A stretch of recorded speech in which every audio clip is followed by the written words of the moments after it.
വൈകിട്ട് ആരൻ എന്തോ ഉണ്ടാക്കി കൊടുക്കണമെന്ന് ആലോചിച്ചപ്പോഴാണ് കുറച്ച് ചിക്കൻ കറി ഉച്ചയ്ക്ക് ഉണ്ടാക്കിയായിരുന്നു.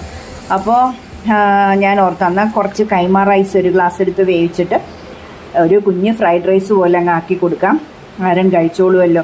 സലാഡും ഉണ്ടാക്കി, പപ്പടവും വറുത്തു, അച്ചാറും ഉണ്ട്. അപ്പം നമുക്ക് ചിക്കൻ കറിയുണ്ട്.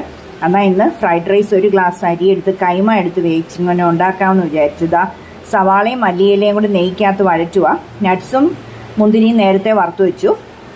ഇനി ഇതിനകത്ത് അല്പം sauce, tomato sauce, chilli sauce, soya sauce ഇത്രയും ഒരു ശകലിച്ച് ഒഴിച്ചൊന്ന് വേവിച്ച് വെച്ചിരിക്കുന്ന ചോറൂടെ ഇട്ടൊന്ന് നന്നായിട്ടൊന്ന് ഫ്രൈ ആക്കിയെടുക്കും.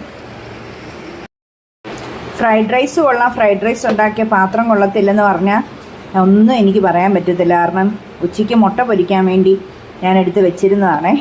അത് ഏക്കാലും നന്നായി. കാരണം വർക്ക് ഏരിയയിലോട്ട് ഇറങ്ങാൻ പറ്റത്തില്ല, ഭയങ്കര മഴ. കോട്ടയത്ത് ഭയങ്കര മഴയാട്ടോ. അപ്പോൾ ഉള്ളത് വെച്ച് അങ്ങ് അഡ്ജസ്റ്റ് ചെയ്തു, ക്ഷമിക്കണേ.